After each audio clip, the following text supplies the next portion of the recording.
The credo of Fantasyland is, if I think it's true, no matter why or how I think it's true, then it's true, and nobody can tell me otherwise. And that sounds like the credo of the president of Fantasyland, Donald Trump. Joining us now is New York Times best-selling author and the author of Fantasyland, Kurt Anderson. Kurt, the book comes out today. I've been reading it. I got an advance copy. This is a stunning, sweeping explanation of how we got to Trump. Here I thought the explanation was at most a multi-decade explanation. You've given us a 500-year ramp into Trumpism. And weirdly, to me, I started researching this book in 2013, started writing in 2014, turned it in before Donald Trump was nominated. So I'm the one person who lucked out in this country when Donald Trump came along and got the nomination, became president. I wasn't reverse engineering it. I had this set of ideas and this big theory, and Donald Trump came along and embodied it. Well, your book would be valid even if Donald Trump had come in second for the presidency, if the Electoral College had just tilted the other way. It's astonishing enough that he would get the nomination of a major party. You write in the book, America was created by people resistant to reality checks and convinced they had special access to the truth, a place founded to enact grand fantasies. And the Trump presidency now stands as one of the grandest fantasies of all. Right. And of course, we had a few hundred years where that fantastical impulse was kept in check by say the Jeffersons and Franklins of the world and the elites and the establishment over hundreds of years, until it kind of got out of control in the last few decades, and Donald Trump. My point is that Donald Trump didn't cause anything. He saw an opportunity because he's a con man and a grifter. He saw what had happened or instinctually felt it and said, this is my time, because the ground has softened up and facts don't matter anymore, and empirical truth doesn't matter. Let's go back just for a minute to your notion that this country was founded on fantasy. You don't mean the people we call the founders. They're among the most rational and most sophisticated intellects of their day.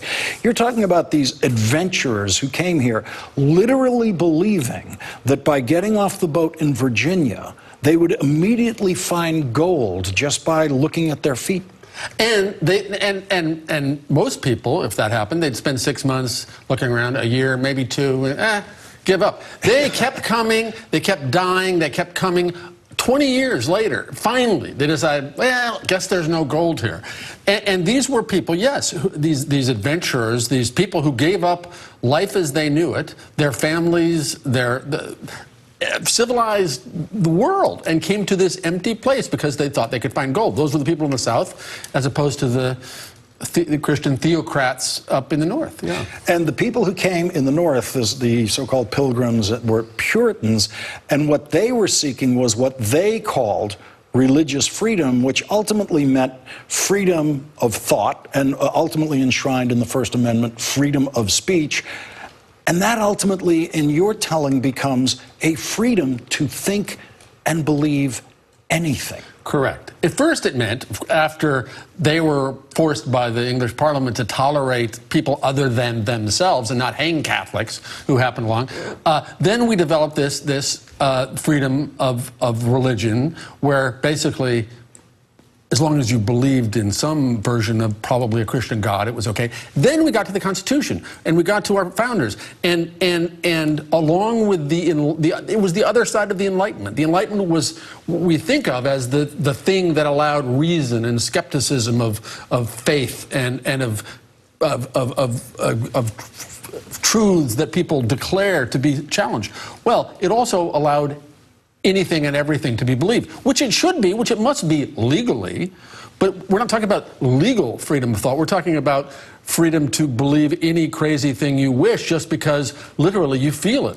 You feel the truth, and no expert is going to tell me otherwise. And in modern times, which is to say our times that we live through, you see the 1960s as the big explosion of believe whatever you want.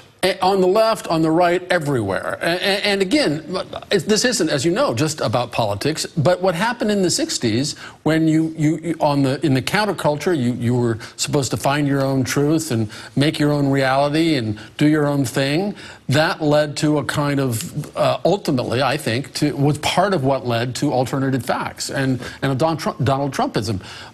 It was also a time simultaneously, and I don't think as a coincidence, when religion in America, Christian Protestant religion, became more exotic and flamboyant and supernatural than it had been in centuries. So yeah, I think the last 50 years from various sources led us to where we are today. Of course, the internet, once there was an internet, there was no stopping us. Then anyone with a crazy idea was no longer alone. Correct. Once he had the internet. No. The book explains it all. It was not intended as an explainer of how we got to Trump, but it is, and it's the best explainer I've seen. Where's that camera? It's going to hold it over there. Karen Anderson, thank you very much for joining us tonight. You must read Fantasyland. You're not going to understand where this country is tonight without reading this book. We'll be right back.